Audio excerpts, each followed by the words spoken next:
10% हम उसको लीकेज मानते हैं। जो चीज़ें तो भी काटने में या लॉन्ग होती है तो हम उसको छील देते हैं, उसके लिए हमें 10% एक्स्ट्रा लेनी पड़ती है।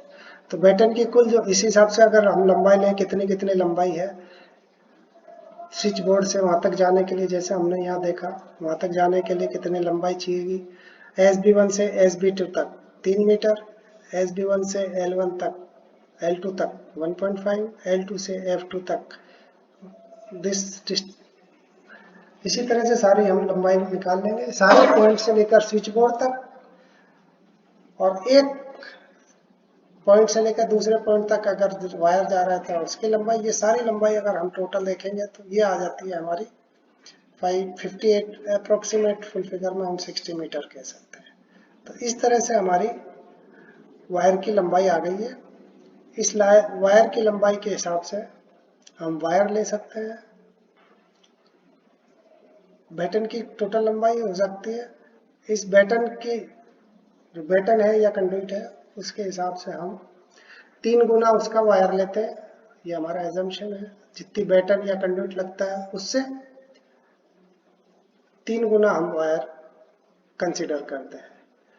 तो इस हिसाब से हमारा जो वायर की लंबाई है वो 60 मीटर को 3 से मल्टीप्लाई करते 180 मीटर कम से कम कंडक्टर चाहिए। और मीटर से डिस्ट्रीब्यूशन बोर्ड, उसकी केबल हमें चाहिए, उसकी अलग से लगेगी, वो 1 मीटर एक्स्ट्रा लगेगी। समय हम 10% एक्स्ट्रा ही लेंगे। और जो अर्थ कंडक्टर हमारा अर्थ वायर चलेगा साथ साथ, वो हमारा 14 SWG का लेना है, तो उसका भी हमें कंसिडर करना है, वो इसकी सिंगल लंबाई के बराबर चलेगा।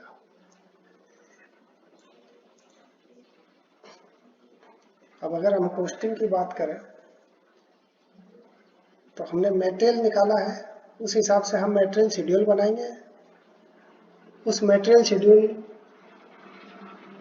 के बाद हम ये भी देखेंगे कि हमारी कॉस्ट कितनी है। तो अगर वायरमैन है, इलेक्ट्रिशियन है, उसके जो रेट्स हैं मार्केट में कितने अवेलेबल है, या basic schedule of rates, PWD की बेसिक शेड्यूल ऑफ रेट्स है, उसमें रेट्स दी हुई है, डिफरेंट वर्क के डिफरेंट रेट्स दी हुई है, वो हम कंसिडर करेंगे कि अगर कितने पॉइंट है, उस पॉइंट के एक पॉइंट का मान लो कि हमारा 8 रुपये वो ले रहा है, तो उसकी पॉइंट के हिसाब से कितनी कॉस्ट आएगी, मटेरियल का कॉस्ट कितना है, कंटीजेंसी कितनी है, सुपरविजन चार्जेस कितने हैं, उन सबको चार्जेस को कंसिडर करेंगे तो हमारी कॉस्टिंग आ जाती है।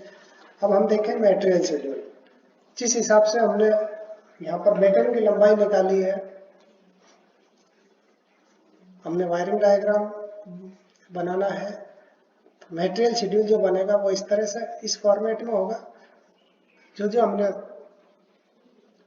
आइटम्स लिए हुए वो सारे आइटम्स का इस शेड्यूल में एंट्री होनी चाहिए विद स्पेसिफिकेशन। जैसे हमें कितने का स्विच चाहिए, कितने बैटन चाहिए, मेन डिस्ट्रीब्यूशन बोर्ड चाहिए, 2 स्विच बोर्ड चाहिए, बैटन चाहिए या कंडक्टर चाहिए, कंडक्टर चाहिए तो उसके साइजेस, और कितना मीटर का चाहिए, और वायर जो चाहिए वो कितना चाहिए, किसके साइज का चाहिए।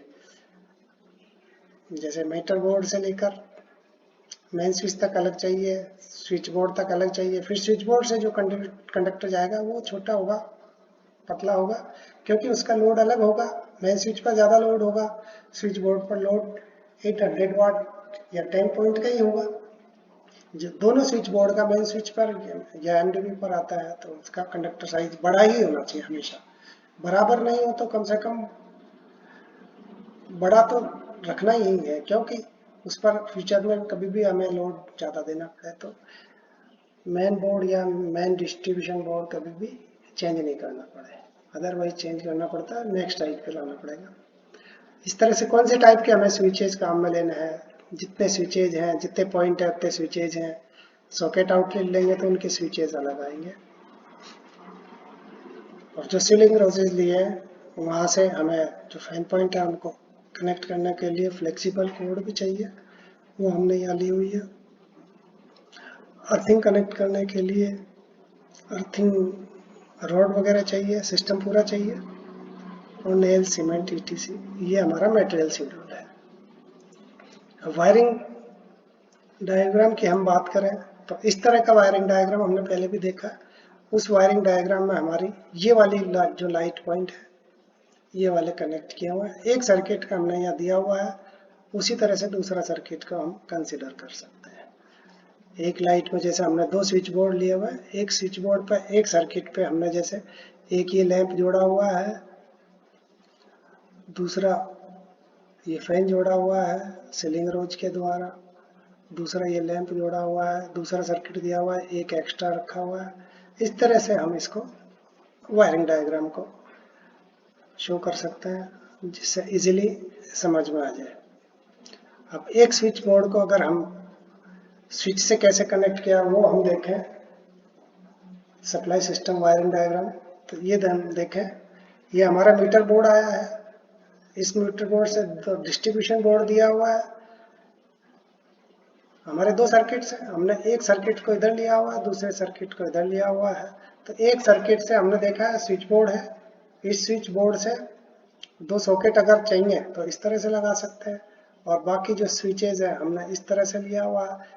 एक स्विच एक फैन के लिए है, दूसरा स्विच दूसरे फैन के लिए है। फेस को कंफर्म लाइन से, न्यूट्रल को हमने डॉटेड लाइन से दिखाया हुआ है। इस तरह से हम इस वायरिंग को बना सकते हैं और कर सकते हैं, आराम से समझ में आ सकता है।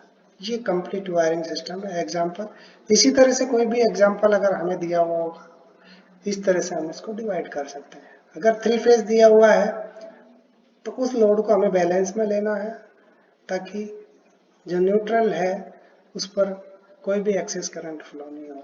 Thank you.